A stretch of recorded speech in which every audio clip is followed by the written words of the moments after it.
नुकतंच जन्माला आलेलं आपलं मूल आई जेव्हा पहिल्यांदा पाहते तेव्हा त्याला जितका आनंद होतो ना त्यापेक्षा कित्येक पटीनं जास्त आनंद तिला तेव्हा होतो जेव्हा त्या मुलाचे वडील त्या मुलाला उंजळीत घेऊन त्याच्यावर प्रेमाचा वर्षाव करतात.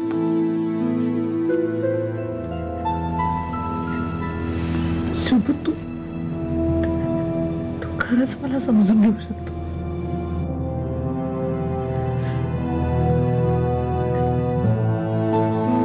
तूही बाबा होण्यासाठी तितकाच आतुर झालाय जितकी मी आई होण्यासाठी. काय ना मीता, जगातल्या सगळ्या पुरुषांची जी ट्रॅजेडी आहे ना तीच माझी आहे. स्वतःच्या बायको समोर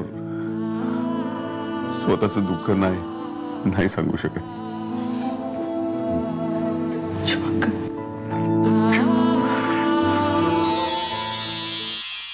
नमिता, एक वेगळीच गोष्ट कायमची लक्षात ठेवायला हवीस तू. कोणती? देवकीचा कृष्ण यशोदेकडे वाढत होता ना तेव्हा देवकी नजरेआड होती. आपण ही चूक करायची नाही. दूर असलेल्या माणसाचं नेहमीच जास्त कौतुक वाटतं. म्हणूनच यशोदेने जीवापाड प्रेम करूनही कृष्ण देवकी नंदन ठरला. एवढा काय विचार करायचा? कदाचित येईन सुद्धा मी पुढच्या दिवाळीला. म्हणजे अगं एकदम माझी रिॲक्ट नकोस. येईन म्हणजे पुढच्या दिवाळीला एखाद्या आठवड्यासाठी मी येऊन जाईन कदाचित. एक मिनिट, तिकिटाला किती रुपये लागतात माहितीये ना? कशाला? मॅडम, तिकिटाला रुपये लागतात, डॉलर्स नाही. साहेब, अजून आपण अमेरिकेला पोहोचायचो. तिकडे जाऊन शिक्षण घेत घेत पार्ट टाइम जॉब करायचा आपल्याला.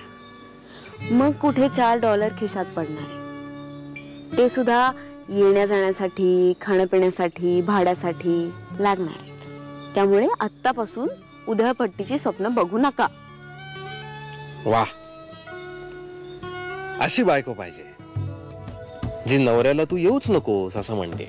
समीर, मग अशो अगं समजून घे ना. पुढची दिवाळी जाऊ दे, त्याचा विचार आता नको करू. या दिवाळीला आहे ना मी,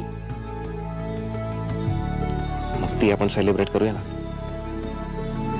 पण ही अशी लिस्ट वगैरे केली आहेस तू? हा, ही नक्की कसली तयारी चालली आहे? दिवाळीची की लग्नाची? लग्नाची. अगं आपल्या लग्नात सुद्धा ह्या अशा लिस्ट वगैरे नव्हत्या केल्यास ग तू. इतकी बिझी तेव्हाही नव्हतीस तू. गप्रे. तुला आठवतं हळदीच्या आदल्या दिवशी आली होतीस इथे मेहंदी दाखवायला?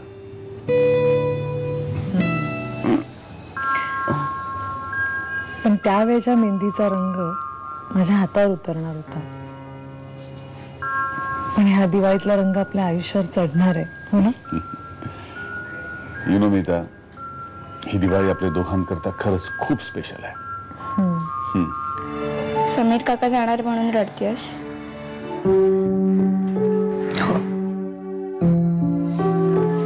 मग मी तुला एक आयडिया सांगू? कसली? तू इथे आली होतीस बघ जेव्हा पहिल्यांदा, तेव्हा ना आई बाबा जालन्याला गेलेले आठवतंय तुला? तेव्हा तर किती लाड करायचेस ना माझे. पण तरी सुद्धा ना आईची खूप आठवण यायची मला. लहान होते ना तेव्हा. मग मी रोज देवाला सांगायचे